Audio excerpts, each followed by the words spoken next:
menurut Mas Usman sendiri, seberapa penting Mas tim independen ini Mas? Adanya investigasi independen itu sangat-sangat penting. Pertama, karena belum ada kejelasan apa yang sesungguhnya terjadi di balik demonstrasi pada akhir Agustus dan juga kerusuhan atau penjarahan yang mengikuti unjuk rasa tersebut. Yang kedua, juga masih belum ada kejelasan arah dari proses penyelidikan dan penyidikan di kepolisian. Apalagi kalau sudah menyangkut dugaan keterlibatan anggota dari institusi lain, seperti misalnya militer. Karena itu, perlulah kiranya ada sebuah investigasi yang independen. Independen dalam arti dia tetap ada unsur negaranya, tapi melibatkan tokoh-tokoh yang independen, tokoh-tokoh yang punya integritas moral dan juga punya keahlian. Bahkan kalau ini menjadi sebuah komisi penyelidik bersama antara pemerintah, DPR RI, dan juga masyarakat, itu bisa menjadi sebuah komisi yang sangat kuat mandatnya. Karena kelemahan selama ini, kelemahan dari tim gabungan pencari fakta dan tim pencari fakta yang pernah dibentuk, ada dua. Pertama, mandatnya lemah, dan yang kedua, rekomendasinya diabaikan.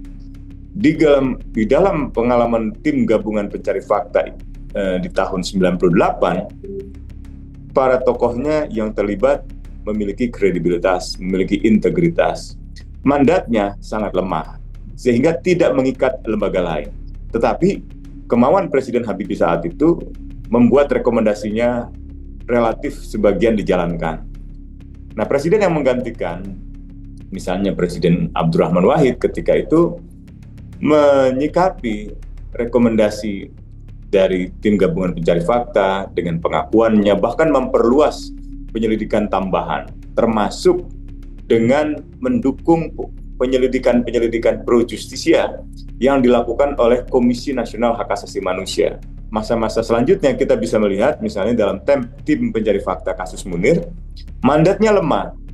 Dan ketika Presiden mengikuti rekomendasi itu ada kemajuan. Tapi ketika Presiden tidak mau menindaklanjuti rekomendasi TPF, termasuk mengumumkan hasil laporan tim pencari fakta, tidak ada perkembangan yang berarti setelah itu. Jadi belajar dari pengalaman tim gabungan pencari fakta, Komisi Penyelidik Pro Justisia, sampai dengan tim pencari fakta kasus Munir, kita harus memastikan investigasi independen di dalam prahara Agustus kemarin dan awal September dengan sebuah komisi yang mandatnya sangat kuat dan dipimpin oleh tokoh-tokoh yang memang memiliki integritas dan juga keahlian. Apa dorongan Mas Usman untuk aparat penegak hukum dan pemerintah agar kasus ini tuh pengungkapannya transparan dan korban mendapat keadilan, Mas? Kami meminta agar itu tidak sekedar kata-kata. Tuangkanlah dalam kebijakan, tuangkanlah dalam perbuatan nyata. Gitu.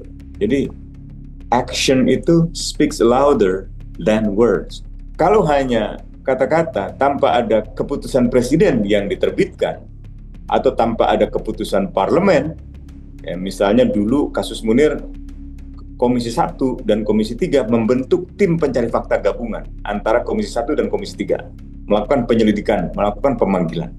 Nah, kalau tidak ada langkah semacam itu, kasus ini selamanya akan menjadi misteri yang gelap. Keluarga korban selamanya akan tidak mengalami keadilan. Lihat aja hasil tim gabungan pencari fakta tahun 98 kan sekarang sepertinya tidak diakui oleh pemerintah, tidak diakui oleh Kementerian Kebudayaan, sehingga ia bisa mengatakan bahwa tidak benar itu terjadi perkosaan massal. Demikian pula dalam kasus tim pencari fakta Munir, tiba-tiba laporannya hilang di Kementerian Sekretariat Negara. Saudara, buntut dari aksi kekerasan di sejumlah daerah mengakibatkan 10 nyawa melayang. Komnas HAM menduga kuat ini ada tindak kekerasan dan kesewenangan yang dilakukan oleh aparat kepolisian. Dan saya akan langsung perbincangkan ini dengan Ketua Komnas HAM Anis Hidayah. Ikuti saya, saudara. Ibu, kita melihat belakangan aksi unjuk rasa yang dilakukan berbagai elemen masyarakat sangat banyak ya Bu ya, masif di berbagai daerah begitu. Kan kemarin sempat ada angka kalau misalnya 10 nyawa telah melayang, kemudian ada yang luka-luka, juga masih ada yang hilang Bu. Kalau catatan dari Komnas HAM sendiri tentang data terkini seperti apa Bu? Dari pemantauan yang kami lakukan di 13 provinsi dan 19 kabupaten kota di seluruh Indonesia, termasuk kami juga melakukan pemantauan di media dan media sosial, itu kami mencatat 10 orang meninggal dunia.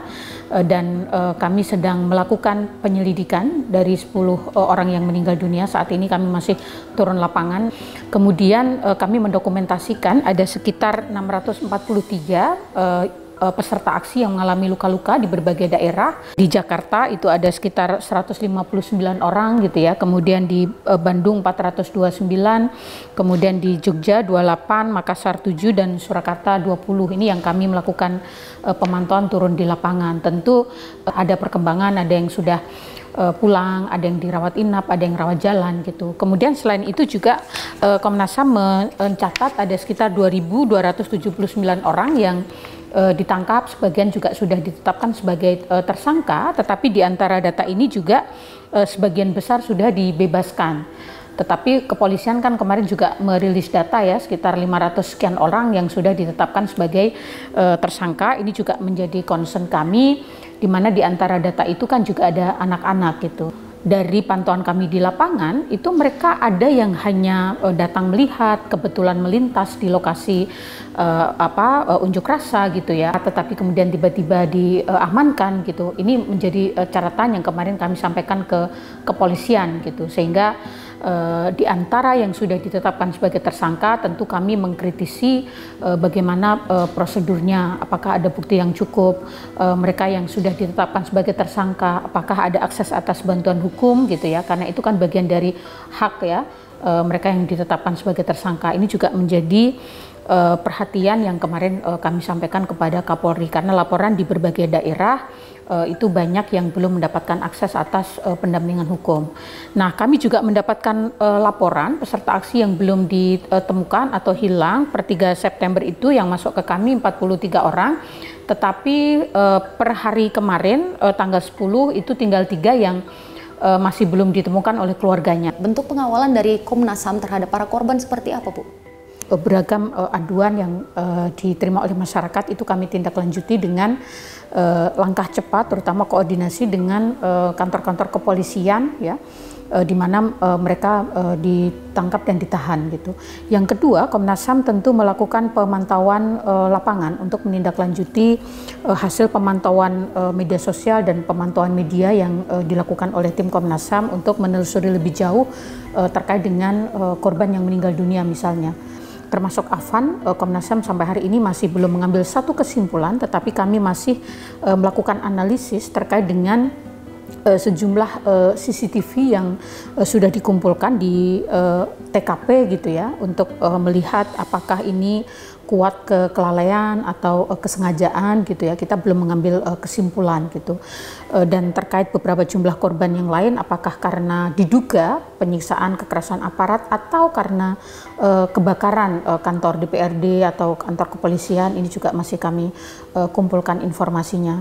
Oke, kalau itu kan dari sisi para korban ya Bu ya. Kemudian kalau untuk koordinasi atau konfirmasi ke pihak kepolisian itu seperti apa Bu? Karena kan juga ada indikasi kuat ya dari Komnas HAM, adanya bentuk kesewenangan, mungkin adanya tindak kekerasan. Kemarin kami baru selesai bertemu dengan Kapolri menyampaikan terkait dengan atensi Komnas HAM dan bagaimana standar HAM ini diterapkan oleh kepolisian dalam mengamankan aksi unjuk rasa, dan kami juga mendukung dan mendorong agar kepolisian melakukan penegakan hukum terkait dengan kerusuhan, penjarahan, persekusi yang terjadi yang mengakibatkan kerugian saya kira banyak pihak gitu ya. Jadi itu kami koordinasikan, dan sampai hari ini kami juga terus melakukan koordinasi dan masih juga turun di lapangan. Oke.